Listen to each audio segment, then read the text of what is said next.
فسي بزر في الأسانات سيدات للمسينات مريم فوق تموخينات هند الذي لم يدركي. De son vrai nom Mariama Bousso, elle nous est parvenue en 1833 à Goléré, une petite localité du Fouta. Fille de Mohamed Bousso, qui est fille de Hamad et de Aliou Bousso, elle descend d'une lignée dont l'origine chérifienne attestée remonte jusqu'à l'imam Hassan, qui est fils de Ali, et Ali qui est le fils de Abu Talib, que Dieu l'honore. De cette ascendance, elle a hérité d'une piété tellement pure qu'elle a acquis le surnom de Djahatullah, c'est-à-dire la voisine de Dieu. À sa vénérée mère, Sokhna Asta Walo, elle doit une très solide formation dans les sciences religieuses, législation islamique, théologie, politesse légale et une profonde maîtrise de la pratique du soufisme, science que la plupart des musulmans de la sous-région ignoraient à l'époque. De son ascendance, aussi bien paternelle que maternelle, Sokhna Diarra a été d'une forte tradition d'érudition en sciences coraniques et d'une profonde piété. Sous la férule de sa vénérable mère, Sokhna Asta Walo, elle a achevé à 14 ans son premier mouchaf, c'est-à-dire une rédaction de mémoire du Saint-Coran. Sa vie n'a pas été longue, seulement 33 ans. Pourtant, elle est créditée d'une production de plus de 40 exemplaires du livre sacré, écrit de sa main, car elle était passée maître dans l'art de la calligraphie.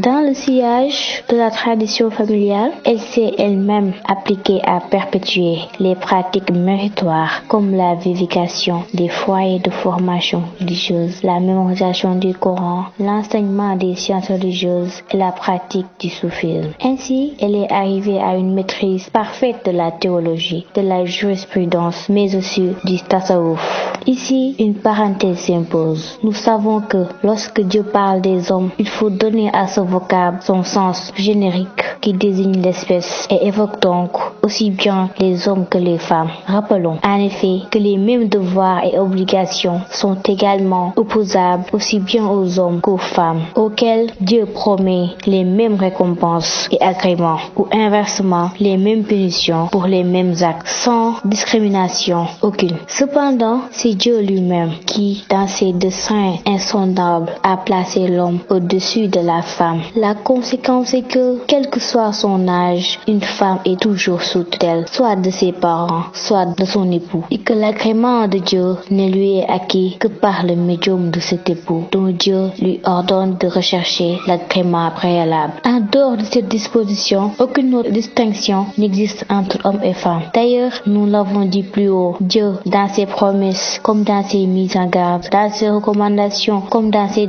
interdits, parle le plus souvent à la fois aux hommes et aux femmes. Moumina wal mouminat, muslimina wal muslimat. En parfaite croyante, profondément pénétrée de ses devoirs envers Dieu et entièrement soumise à sa volonté, Sokhna Diarra cultivait la résolution de vivre bien avant de rejoindre le domicile conjugal vis-à-vis de son futur époux, qu'il puisse être en parfaite conformité avec l'esprit du Saint-Coran.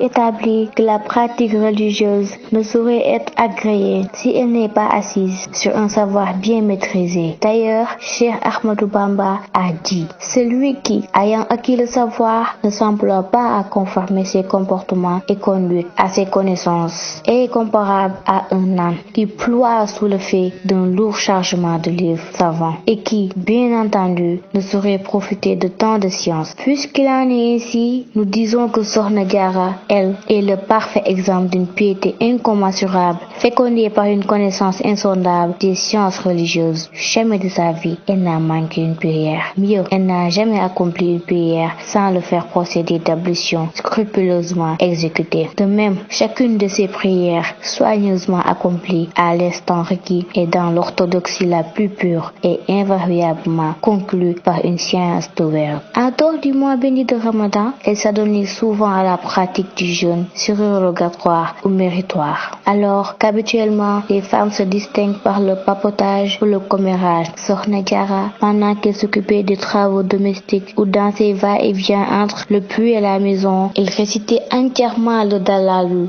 Khairati de l'imam Jazul, un célèbre recueil de prières sur le prophète, paix et salut sur lui. D'ailleurs, il est connu qu'elle consacrait le plus clair de son temps à la lecture ou à la récitation du Coran. Sinon, elle formulait des prières en faveur du prophète sallallahu ala nabi. Elle ne manquait jamais à son devoir de solidarité sociale à travers les aumônes qu'elle distribuait généreusement, sans ostension ni mépris pour le récipiendaire. C'est par cette constance dans l'adoration de Dieu qu'elle a acquis le titre envié de Jaaratullahi, la voisine de Dieu. Jaaratullahi nag sifa la dañuy wax melo qualificatif la dafa nekkoon ku ragal yàlla nekkoon ku mën a jaamu yàlla boroma nekk ku daan taxaw guddi di naafila nekk ku mokkal alxuraan di ko jàng ak di ko jàngale jeexal téere xam-xam yépp ba koy tëralaate déggaloon sëriñam lool nangoo liggéey lool toog ci biir këram du wax lu ñaaw du ko déglu du ko jëf du ko doxi ñi bokkal jamono tudde ko maam jaara Jaaratullaay mooy la voisine de Dieu dëkkaale yàlla bu jigéen bi kon kooku mooy soxna Mariama Bousso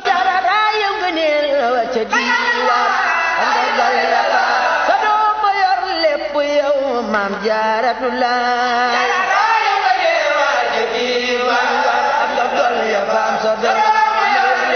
Il est de tradition qu'au moment de rejoindre le domicile conjugal, une jeune mariée se voit prodiguer des conseils et recommandations de bonne conduite méritoires afin de réussir sa vie de ménage. nekkuloon nitu neen ndax nitu neen mënta jur sëñ Tuuba ndax jigéen ji alquran tudd ba ware ni moom kenn rawu ko muy soxna Mariama ngir mbaaxam jàngal ko yanantu bi ne ko waskul fil kitaabi Mariama isin tabazat min ahli a makaanan sarqiya ku baax kooka moom la ñu dippe maam Mariama Bousso mii waaye am na ñu wax ni moom moo delsi ndax comme yàlla jagleel na ko aw saar ci alquran faaw kon yàlla defal ko réincarnation mu delsi ngir mën a jur kii wuutu yanantu bi ci place muy Sëriñ Tuuba kon Xaadim Rasul soxna si wax alquran tuddoon képp ko mën a jur moo tax maam Mariama Bousso delsi jur Sëñ Tuuba. Et surtout d'acquérir les faveurs de Dieu par le médium du service rendu à l'époux qu'elle va retrouver. Lorsque vint le tour de Sokhna Diarra, elle a écouté patiemment, poliment tous ces discours que dans son fort intérieur, elle considérait comme très en deçà de ses propres résolutions. Alors, cherchant à son habitude l'inspiration divine dans les saintes écritures, elle ouvrit son Coran qu'elle avait toujours à portée de main. Elle tomba sur le verset attestant que Muhammad, paix et salut sur lui, est le dernier des envoyés. Sa résolution fut aussitôt prise. Par ses actes méritoires auprès de cet époux que Dieu lui a choisi, elle allait entreprendre de gagner en grâce si élevée que n'eût été cette paroi divine qui mettait fin à la liste des envoyés. Elle aurait compté à coup sûr l'un d'entre eux parmi sa progéniture, mais qu'à cela se tienne, l'un de ses enfants au moins aura au service du meilleur des hommes, paix et salut sur lui, un renom si immense partout où l'on glorifiera la primauté de Sayyidina Muhammad sallallahu alayhi wa sallam parmi les autres envoyés et la pertinence supérieure de la mission de cet élu, paix et salut sur lui. L'on attestera de même sa prééminence parmi les serviteurs de ce messager ultime, paix et salut sur lui. Ainsi, Sokhna Diarra, uniquement soucieuse de se conformer en toutes choses aux recommandations de Dieu, allait entreprendre, résolution prise au demeurant bien avant son mariage, de se dévouer corps et âme à son époux uniquement pour gagner l'agrément du Créateur et sans rien attendre en retour. Elle a toujours accompli son devoir fait de respect scrupuleux et de soumission totale à la volonté de cet époux. soxna yi nekk ci jamono ji taxawaay bi ñu war a am mooy roy ci moom ndax lu baax lu mu rëy rëy roy ko mooy ëpp solo boo ko royul da nga ciy waxtaan rek jàll wax ca la nga xam jàll waaye nag roy bi dafa ëpp lépp solo. yàlla bu ñuy fàttali ñu baax ñi fi jaaroon dafa bëgg ngir ñu roy ca seen doxalin roy ca nañ daan dunde pour ñun tam ñu jub buñ mënta mel ni ñoom it ñu góorgóorlu xeñtu seen mboor topp seen mbatiit seen culture. maam Mariama Bousso kon soxna yi àdduna bépp ko war a def référence def ko modèle muy soxna soo xam ni yàlla mi ko moom sàkk ko digal ko mu jaamu ko nangu woon na koo jaam soxna soo xam ni boroom këram gi ko yàlla booleel ci àdduna nangu woon na koo topp jigéen nag bu nangoo jaamu yàlla mi ko moom nangoo topp boroom këram bi mu war a àndal ngir jur doom ju baax kenn gën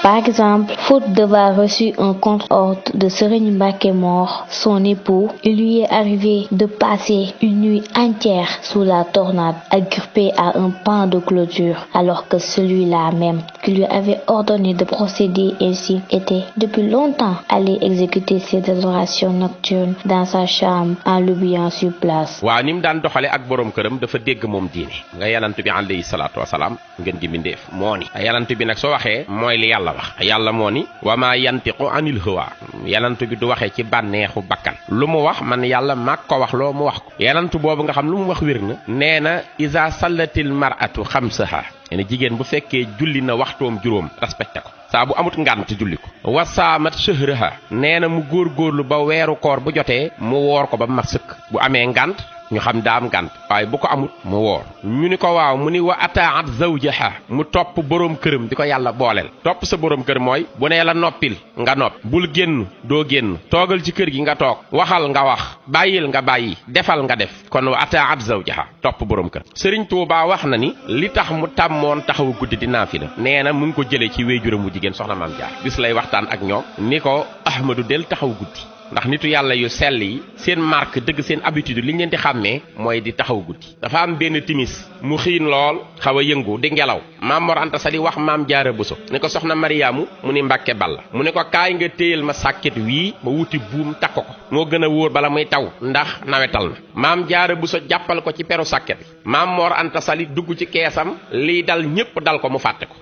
ko fa ba guddi gi jàll ba fajar taw bépp di sotti ko ci kaw maam Mariama Bousso nanguwut a bàyyi sàkket bi ba sub maam Mor Anta Sali génne ci kees gi di wuti ji satala ngir jàpp fajar gi romb maam Mariama Bousso mu taxaw mu ni kii ko mu doon mu ni soxna Mariama mu ni ko man ci mu ni ko sam ana looy def fii mu ni démb ci timis de Mbàkke yaaram yaa waxoon naa la téyel sàkket wi te démb ak tey damaa déggul nga ni naa bàyyi sañu maa bàyyi ma taxawoon di la xaar kooku ku ko sa soxna defal nga xam ni nangul na la foofa nag rongo ñam toq ngir ragal yàllaam ndax man nii ma sama soxna déggale ndax man déggale naa ni yàlla mu ni allahu akbar jigéen a ngi baax ba tey soxna Mariama mu ni Mbàkke taw bépp taw na ko sa kaw démb guddi gépp ngir topp sama ndigal te xam nga ni ci ndigalu yàlla laa ne ak jàngale alquran maa ngi dogg nag ci barkeb alquran yàlla nee na ku bég ci sa soxna boo ko gërëmee mu gërëm maa ngi lay ñaanal li mu taw démb ci àdduna pépp suuf yi laal suuf sépp yàlla na nga am doom joo xam ni bu ñëwee ruu yi aju ci moom topp ko ci yoonu yàlla ci yoonu Moustapha dina toll ni kem pépp ndox yi taw démb yàlla naa laaj bi ndax am na ko mu déet xanaa sëñ Tuubaa moom ñépp a ko topp nga dem France nga dem Espagne nga dem Italie nga dem Angleterre nga dem Amérique nga dem Asie nga dem Océanie nga dem Afrique centrale fépp ñu ngi defar ay këri sëñ Tuubaa di waxtaane mbiram mu am bis bu kenn mësta am ci màggalu Tuubaa am jumaa ju kenn mësta am defar ndongo yu kenn mësta defar kon nag loolu lépp liggéeyu wéejur bu baax da caa bokk muy liggéey soxna Mariama Bousso kon lu wér la sàkket waa nga amee woon xuru mbag